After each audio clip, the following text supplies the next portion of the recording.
അക്ഷരനഗരിക്ക് 7 ദിനരാത്രങ്ങൾ നിറച്ചാർത്ത് സമ്മാനിക്കുന്ന കലയുടെ വസന്തത്തിന് തിരിതെളിഞ്ഞു. MG സർവകലാശാല യൂണിയൻ കലോത്സവം കോട്ടയത്ത് M. മുകേഷ് MLA ഉദ്ഘാടനം ചെയ്തു. We the people of India എന്ന പേര് നൽകിയിരിക്കുന്ന കലോത്സവം പേരുകൊണ്ടും വ്യത്യസ്തമായിരിക്കുകയാണ്.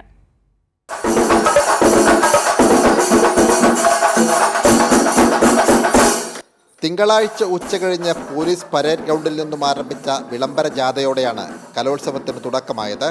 തുടർന്ന് തിരുനക്കര മൈതാനത്ത് നടന്ന ചടങ്ങിൽ നടനും MLAയുമായ മുകേഷ് കലോത്സവം ഉദ്ഘാടനം ചെയ്തു. കേരളത്തിനെ സംബന്ധിച്ചിടത്തോളം കലയ്ക്ക് വളരെ പ്രാധാന്യമുള്ള ഒരു സംസ്ഥാനമാണ്. ഇത്രയേറെ കലാകാരന്മാരും ലോകോത്തര നിലവാരത്തിലുള്ള കലാകാരന്മാരും അതോടൊപ്പം തന്നെ കലാപ്രവർത്തകരും കലാസ്വാദകരും ചരിത്രപരമായി നോക്കുകയാണെങ്കിൽ തന്നെ കേരളത്തിന് സ്വന്തമാണ്. 1957 കേരളത്തിൽ ആദ്യമായി ബാലറ്റ് പേപ്പറിലൂടെ ഒരു ഗവൺമെന്റ് അധികാരത്തിൽ വന്നതിൻ്റെ പിന്നിലും ശക്തമായ കലയുടെയും സാഹിത്യത്തിൻ്റെയും ഒക്കെ അടിത്തറ ഉണ്ടായിരുന്നു. മന്ത്രി VN വാസവൻ മുഖ്യപ്രഭാഷണം നിർവഹിച്ചു.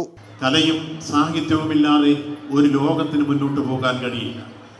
ലോകത്ത് വന്നിട്ടുള്ള സാമൂഹ്യ മാറ്റങ്ങൾ, ലോകത്ത് നടന്നിട്ടുള്ള വിപ്ലവങ്ങൾ, ലോകത്ത് നടന്നിട്ടുള്ള വ്യവസ്ഥാപിതമായ രൂപങ്ങളിൽ വന്ന സമയോചിതമായ ഇടപെടലുകൾ, ഇതെല്ലാം എടുത്ത് പരിശോധിച്ച് നോക്കുമ്പോൾ ആ ലോകചരിത്രത്തിലെ മാറ്റങ്ങളുടെ എല്ലാം പിന്നിൽ പ്രവർത്തിച്ച ഏറ്റവും പ്രധാനപ്പെട്ട ശക്തികളിൽ ഒന്ന് കലയും സാഹിത്യവുമാണ്.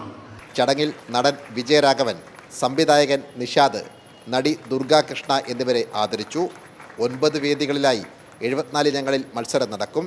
215-ലധികം വരുന്ന കോളേജുകളിൽ നിന്നുമായി 7000-ലധികം വിദ്യാർത്ഥികൾ മത്സരത്തിൽ മാറ്റുരയ്ക്കും. സാംജിത് ആർപ്പൂക്കരയ്ക്കൊപ്പം സനോയ് സുരേന്ദ്രൻ, കൈരളി ന്യൂസ്, കോട്ടയം.